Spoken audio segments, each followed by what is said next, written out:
Arithmetic progression கூட்டுத்தொடர் வரிசைன்னு சொல்லுவோம். கூட்டுத்தொடர் வரிசையில் நிறைய ஃபார்முலாஸ் இருக்குது.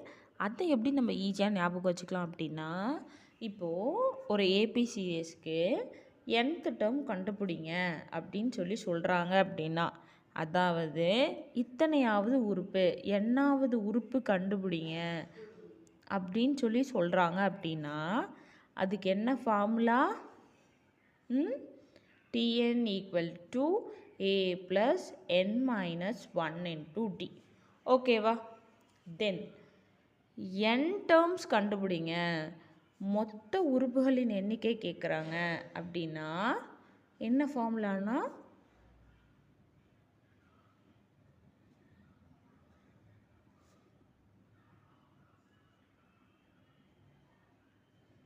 அதுக்கு என்ன ஃபார்முலா?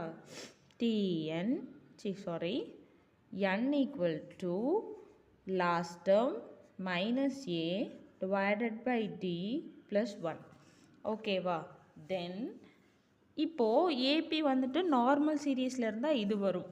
இதுவே அது வந்துட்டு சம் ஆஃப் ஏபி கேட்குறாங்க, சம் ஆஃப் அரித்மெட்டிக் ப்ரோக்ரஷன் கேட்குறாங்க. அப்படி இல்லை அப்படின்னா அதோடைய கூடுதல் கேட்குறாங்க. கூடுதல் கேட்டாங்கன்னா அதில் எப்படி லாஸ்ட் டேர்ம் கண்டுபிடிப்போம்? லாஸ்ட் டேர்ம் கண்டுபிடிக்கிறதுக்கான ஃபார்முலா என்ன அப்படின்னா, கடைசி உறுப்பு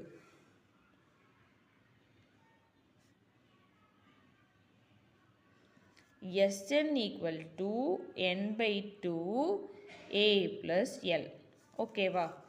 இதுவே கடைசி உறுப்பு இல்லை, கடைசி உறுப்பு கொடுத்துருந்தா இந்த ஃபார்முலா. ஓகேவா? சம் ஆஃப் ஏபி கேட்குறாங்க அப்படின்னா அதோடைய கடைசி உறுப்பு கொடுத்துருந்தாங்கன்னா இந்த ஃபார்முலா.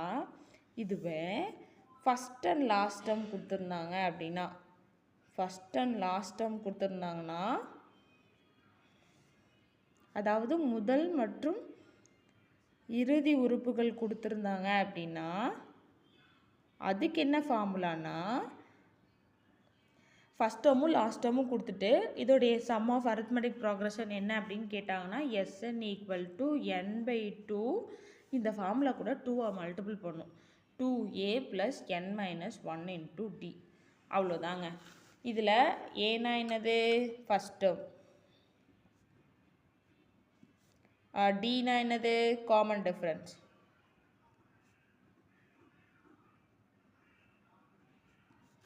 அடுத்து எல்லுனா என்னது? Last term. ஓகேவா? டிக்கான ஃபார்முலா என்னது? T2 minus T1.